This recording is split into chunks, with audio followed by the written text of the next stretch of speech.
Hello, everybody. Welcome to another show of the podcast Too Good to Be True podcast with the NBA Playoff Edition. Game three is in the book. We're going to talk about the game that that that uh that we witnessed in Game three, and make and also that there were some games were very close, very not very disappointed, but also very I think misfortune, but I would say misfortune because there were some game that I watched in the playoffs. I'm like, damn, they already blew the they blew the this game. So we're gonna talk about the game two result, and um and make sure to listen to this podcast on YouTube, on my YouTube channel, Too Good to Be True podcast with Pascal Mayela. Like, subscribe, notify, leave your comment on the video,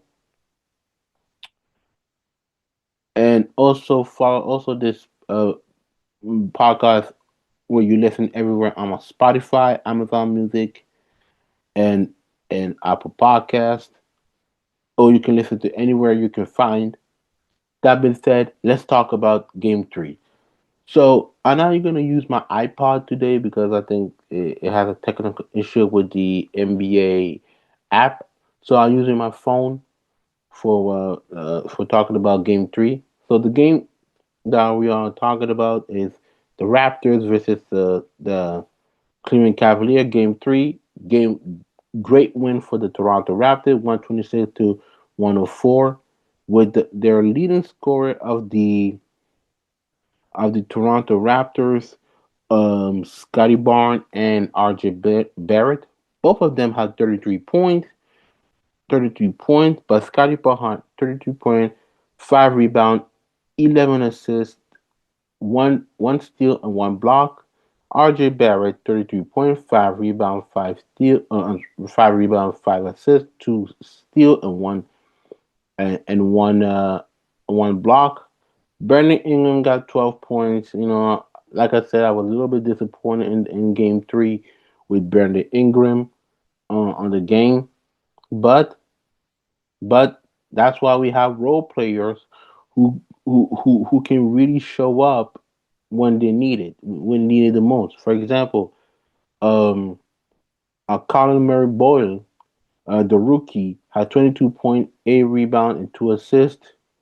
Same thing with Jamison Battle, uh, 14.2 rebound. And I think it was necessary because it's not always going to be your superstar gonna.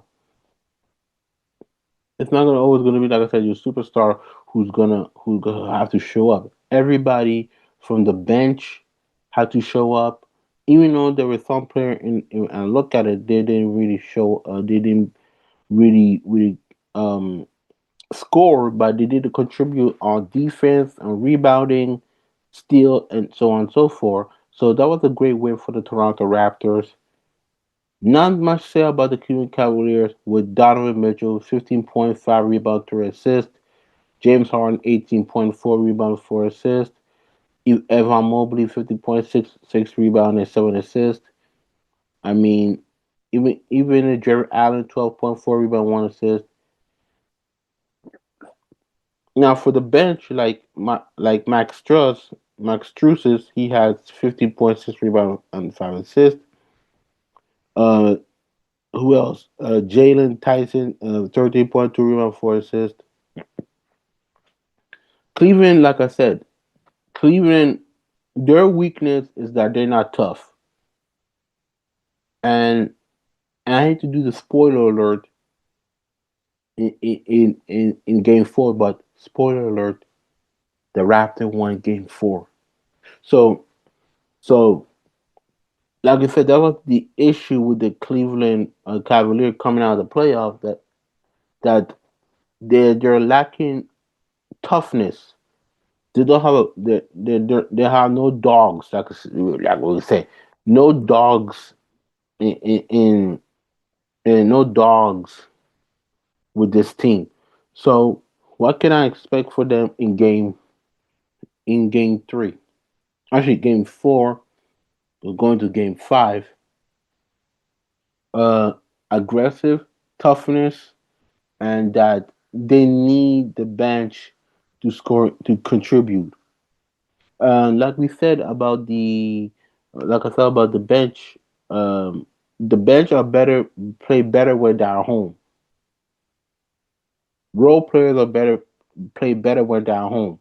Same thing with the Cleveland Cavaliers. Like I said, with those two games, game one and game two, some of the bench play better at home. So it's not a new thing, but it's not shocking at all. So I hope well, I already spoiled it. I hope game five, um, we Cleveland have to wake up. And just for the before I continue, I just want to globalize that maybe Tuesday morning I will do actually yeah, and Wednesday morning I will recap game four for the NBA playoffs. So don't worry about that. I will record game four so you guys can listen on the podcast. So game four will I'll be uh recorded on Wednesday morning. Moving on from the Toronto Raptors and the Cavs and Raptors series, Knicks versus the Hawks. Um, Great win for the Atlanta Hawks, 109 and 108. I mean, great win for them. Let's start with the Atlanta Hawks with um Jalen Johnson with 24 point 10 rebound, 8 assists. CJ McCollum 23 points, 5 rebound, 1 steal. Jonathan Kaminga from the bench 21.4 rebound, and Nikhil Alexander had 14.3 rebound. And by the way, like I said, congratulations winning the most improved player, well deserved. Compared to the Atlanta to New York Knicks, like Jalen Bronson, 26.3 rebound, four assists. Carl Anthony Towns, 21.73 rebound, for assist. Mikael Bridges was a no show. Josh Hart, 2 points. That's not enough. OG Anunoby, 29 points, 9 rebound, and 1 assist. Mikael Bridges, no, what is it? Miles McBride, 15.1 rebound and 1 assist. I mean, this is what we expect with the Knicks because I did not like what happened at the end, at the fourth quarter, a couple of seconds.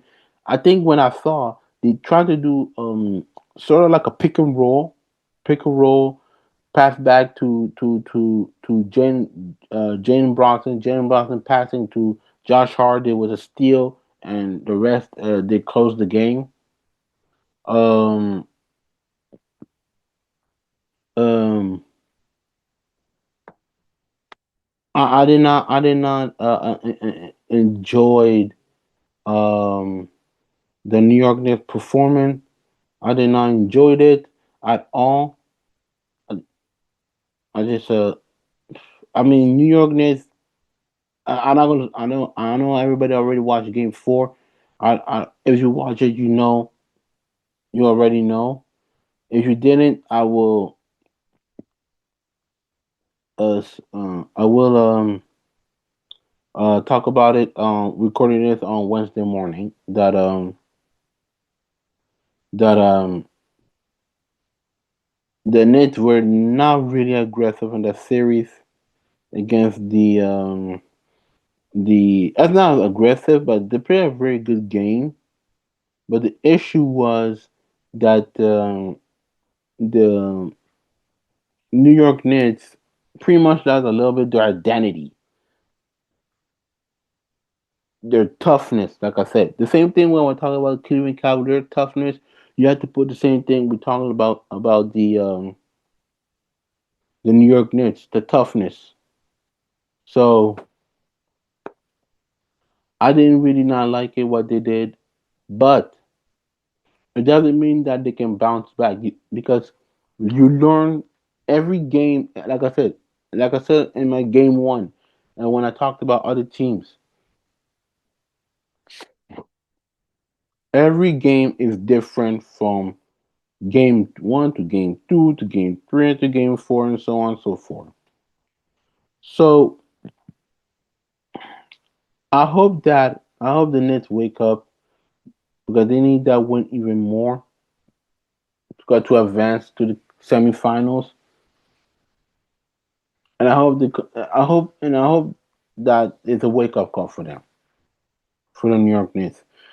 Moving on from the from the Knicks and Hawks. And by the way, the Hawks play very fantastic. I just want to bring that up. The Hawks play very fantastic in the game. So I think this series could go seven. So so I hope a game seven series. Now moving on from that to the Timberwolves versus the Denver Nuggets. Um, Great win for the from the Timberwolves, 113-96. Uh, I mean, Jaden McDaniel, if he was the game of the player of the night, 20 points and 10 rebounds. Rudy Gobert, 10 points and 12 rebounds. Anthony Edwards, 17 points, 5 rebounds, 3 assists. Dante DiVincenzo. Actually, all the fun, starting five had double digit. Even though I talk about Jaden McDaniel had the night, but it pretty goes to Ayo Dosumu, 25 points, 3 rebound, 9 assists from the bench. From the bench, they were fantastic. I mean, actually, I will continue to talk about. Let's talk about the Nuggets scoring a stat with the player stat. I mean, Jokic, 27 points, 50 rebounds, 3 assists. Jamal Murray, 16 points, 3 rebounds, and 4 assists.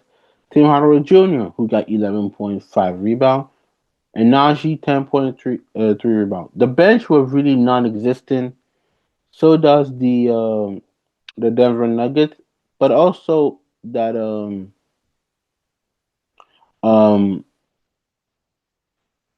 Aaron Gordon did not play because he got injured. He was really injured. He got injured during the series, so we don't know his timeline when he's gonna come back, and I think that's hurt them most because they need Aaron Gordon and Cam Johnson was a non factor. I hate to say that Cam Johnson was a non factor in the series. Maybe game one he was a factor, but I feel like game two he was a non factor to me. And this rivalry, that's a real rivalry. For the last 3 or 4 years, the Nuggets and the Wolves has become a rivalry, and that's what the NBA needs. We need rivalry. I said that in game two. I said this: the Nuggets and the Wolves are it's a rivalry. The Celtics and the 76ers is a rivalry. The Knicks, yeah, I'll say the Knicks and the Hawks is a rivalry, but not from a playoff extension because actually they did met in the first round during the 2021. I remember that 2021 playoff. That's with Trey Young. That was with Trey Young. Not that Trey Young is gone. You know, it's not the same, but uh, but it feel like a rivalry. It does feel like a rivalry. The Cat and the Raptors. That's a rivalry. With or without LeBron James, it's still going to be a rivalry. So that's why I love about those rivalry game, those basketball games, because it's very important. So moving on from this, let's talk about the Celtics versus the 76ers. Celtics win 108 to 100. Boston lead 2-1. 2-1. And I know game four they already played, so I'm gonna record this on Wednesday morning. But let's talk about game three. Um, I'm not gonna give the team stat. I'll do it in the second round because I don't have much time because I will go to I have an appointment, so I'm not going to talk about all the stats, the team stats, so on. But I'm going to talk about the team scoring points. So let's start with Boston Celtics. Um, both Jason Tatum and Jaylen Brown got 25 points, but Jaylen Brown got 7 rebounds for assists. Jason Tatum five, like I said, 25 points, 5 rebounds, 7 assists. Nikola Vucevic 11.6 rebounds, 4 assists. Pritchard 50.4 rebounds, 2 assists. Derek Wright finally contribute 11 points and 4 rebounds. Compared to the Philly, minus Joel Embiid, Tariq Maxey 31 points, 4 rebounds, 6 assists. CJ Escom disappointing 10 rebounds, 10 assists. Cali Uber 17.6 rebounds. Paul George 18 points and Andre Drummond 12 points. My thought of the game is when I was talking about last time on game two that it happened with Boston. You know, there will be game he will be slipping, but game other game they will wake up. So that's what you get. That's what you get with the Boston Celtics. Uh, Compared to Philadelphia, I mean, I don't know. I know you got the future with Maxi and Edgecombe, but you got to do something with Joel and B. You got to do something with uh, uh, uh, Joel Embiid because I mean the process is over.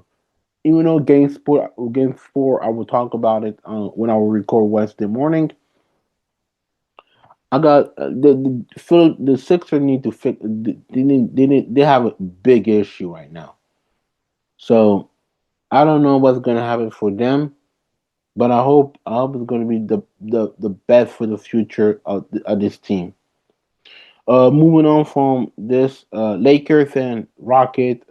Lakers takes 3-0 lead, 112 to 108.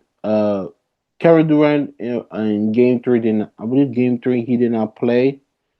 Game three he did not play, so because of the injury. But in this game, LeBron James 29 point, 13 rebound, 6 assists, 6 assists. Marcus Smart, 21 point, 4 rebound, 10 assists. Rui Hachimura, 22 point, 4 rebound, 2 assists. I mean, do I mean to go far or I could continue? Because that Laker that Laker team, I was surprised. Without Luca, without Austin Reeves, they found a way to win. Now, to be fair, the Houston did not have KD and they don't have any point guard. But we have to give them credit where credit is due, especially LeBron James at the age 41 years old. We got to give him credit. If you want to put him in the GOAT conversation, that's fine. I don't want to talk about the GOAT conversation because I'm sick and tired of the GOAT conversation. So that was amazing for the Lakers compared to the Houston Rockets. I mean, Shane Goon 33.16 rebound, Jabari Smith Jr. 24.6 rebound, 1 assist. Amin Thompson of 26.11 rebound and 4 assists. The bench was irrelevant. So this is what the issue I got with Houston Rockets. They don't have any point guard. They should have get the point guard during the trade, and they didn't do it. It's like they waiting for Kevin Durant to be the point guard, which it was never gonna work. with Kevin Durant dictated the point guard. So I hope the free agent in the summer they get a point guard or draft a point guard. Moving on from the Lakers and Rockets, Spurs and Trailblazers. Uh, Game three that was without Wembanyama, so great win for and a great comeback, 120 to 108. For the Spurs, Kevin Castle, Stephon Castle, 32.2 rebound and 2 rebounds, 5 assists. De'Aaron Fox, 18.4 rebounds, six assists. Dylan Harper, 27 point and 10 rebound. The Devin Vessel, 11.7 rebound. Luke Cornett, 14.10 rebound. So the Spurs, like I said, without Wimby, they won a game. Now, it does not make any excuse they have to trail like that during the playoff. And we will talk about with the Portland Trailblazers how they fumbled it. Not just this game too, but also in game four too. So they really fumbled it. But they found a way to win the game. I was so amazed without playing with Wimbinyama. So I'm completely I'm proud of that. Compared to the Portland Trailblazers, Scoot Henderson 21 point, 2 rebound. Drew Holiday 29.6 rebound, 5 assists. Danny Avia 19.66 6 rebound and 9 assists. Jeremy Grant 13 rebound, two assists. Um, Robert Williams the third, he had 11.9 rebound. The Spurs, I'm not the Spurs, but the Portland Trailblazer almost won the game three. They fumbled it. Now and also did that in game four. But the but also nobody expected the Trailblazer being in the playoff. Nobody expected that. But somewhere somehow they found a way to choke, which is inexcusable. Inexcusable during the playoffs. So I hope it's a wake up call for them. I hope that is a way to fix it. Next game, Orlando was at the Pistons. Orlando win 113 to 105. They lead 2-1. This is the game I was not really interesting, but we gotta give credit what's credit due with Orlando Magic, especially with Paolo Banchero, 25 points and 12 rebound. Desmond Bain, 25.7 rebound. Desmond 7 rebound. I mean, Paolo Banchero, sorry, 12 rebound. My bad. My apologize. Um, they started Wendell Carter Jr., who got 14 and 17, 14.17 rebound. Jalen Suggs, 15.3 assists. Wagner, 17 points. Compared to the Pistons, who, like I said, Jalen Duran was non-existent. Tobias Harris was amazing, 23.7 rebound. Amir Thompson, 17.8 rebound. I don't mind it. Kate Cunningham, 27 points and five rebound and assist. Like I said, I'm not surprised with the Orlando Magic, but I was surprised with the Pistons, especially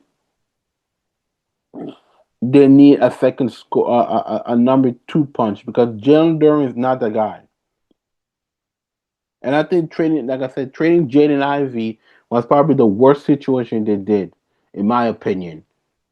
in my opinion, and I hope Game Four they bounce back from it. It's unnecessary they need to bounce back from it. But Orlando, I'm pretty like Orlando is pretty much a weird team.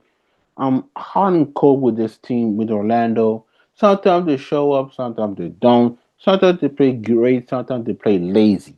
But at the same time, you can't ignore what Paulo Baccar is doing.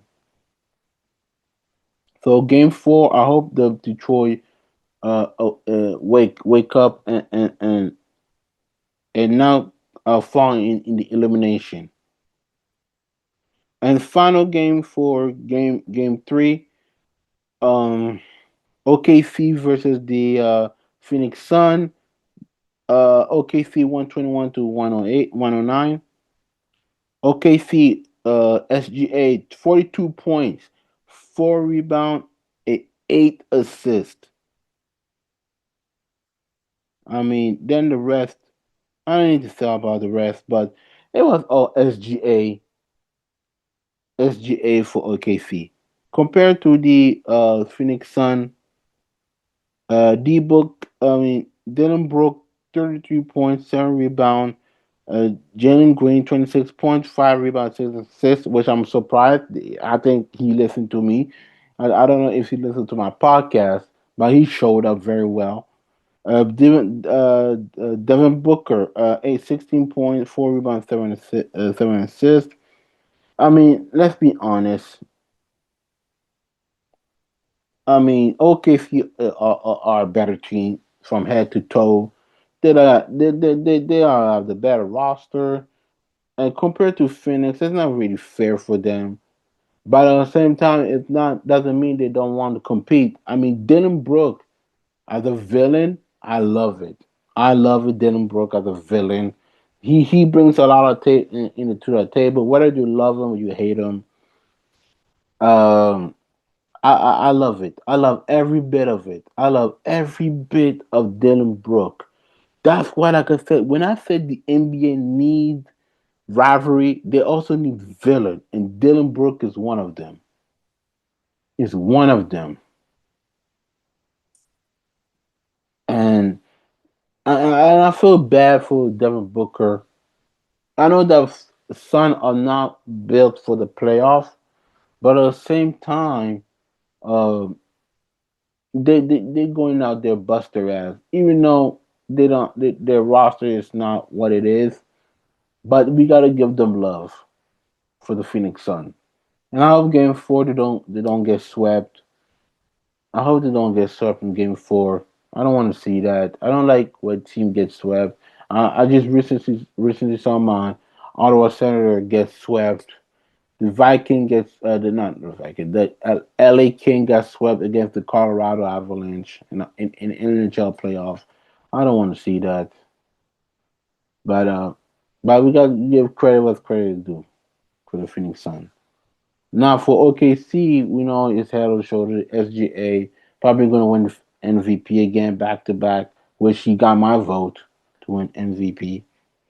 So okay, I got nothing to say about OKC. But thank you very much for listening to this podcast. Follow me on social media at Pascal underscore Mayala underscore 15 on my Instagram. uh, X formerly Twitter, Belly versus PMM, or you could go to my other social X formerly X Twitter, Pascal Maya 613. You know how we had to represent the 613 in Ottawa, 613. Follow me on Threads, Pascal underscore Mayala underscore 15, Facebook Pascal Mayala. Like I said, I need you guys to subscribe on my YouTube channel, Too Good to Be True podcast with Pascal Mayala.